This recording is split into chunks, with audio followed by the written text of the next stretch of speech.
எப்படி தண்ணீர் நிரம்ப நிரம்ப வீட்டில் இருக்குதோ அவ்வளோ வந்து செல்வம் பெருகும் மாறும். அந்த மாதிரி நம்ம உணவுற பொருளும் சரி, அரிசி, எண்ணெய், பருப்பு, இந்த 3 விஷயம் பார்த்திங்கன்னா குறைய குறைய சேர்ந்துக்கிட்டே இருக்கணும்.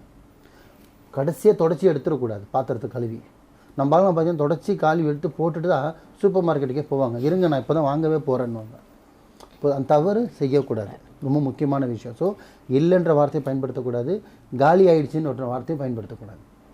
குறைஞ்சிட்டு வருது வாங்கணுங்க, முடிஞ்சிட்டு வருதுங்க வாங்கிடலாங்க, அந்த மாதிரி வார்த்தை தான் நம்ம சொல்ல ஆரம்பிக்கணும். கம்பல்சரி நான் லாஸ்ட் வீடியோ கூட ஒரு வீடியோவில் ரொம்ப நாள் முன்னாடி ஒன்று போட்டிருப்பேன். நம்ம வீட்டில் தினசரி நம்ம சாப்பாடு செய்யும்போது பார்த்திங்கன்னா நம்ம வச்சுருக்கிற பொருளில் 3வது வீட்டில் செல்வம் பெருக்குன்னா இந்த விஷயம் நீங்கள் கடைப்பிடிக்கணும். அது என்ன விஷயம் பார்த்திங்கன்னா, நம்ம சமைக்கும்போது நார்மலாக நம்ம ஒருத்தர் தான் இருக்கோம், இல்லை 5 பேர் இருக்கோம், இல்லை 10 பேராக இருக்கணும் கூட சரி, ஜஸ்ட்டு என்ன சொல்கிறது, ஒரு ஆள் சாப்பிட்ற சாப்பாடோட கொஞ்சம் இன்னும் பாதி சாப்பாடாவது நீங்கள் எக்ஸ்ட்ரா தயவு செஞ்சு சாப்பாடு வீட்டில் வெடிக்கணும். ஏன்னா இது எதுக்காக சொல்கிறது பார்த்திங்கன்னா, அந்த ஒரு அரிசி பருக்குலேயும் பார்த்திங்கன்னா ஒருத்தர் பேர் இருக்குதுன்னு சொல்லிட்டு பார்த்திங்கன்னா ஐதீகம்னு சொல்லுவாங்க. இதுதான் உண்மை. அந்த அரிசி பருக்கில் உங்கள் பேர் இருந்தால் நீங்கள் இப்போ நீங்கள் சென்னையில் இருந்துட்டு நீங்கள் நைட்டு வேலை டெல்லியில் சாப்பிட்ணுன்னு விதி இருந்தால் நீங்கள் சாப்பிட்டே தீருவீங்க. இல்லை கோயம்புத்தூரில் போய் சாப்பிட்ணுன்னு விதி இருந்தால் கோயம்புத்தூரில் போய் சாப்பிட்டே ஆகணும்.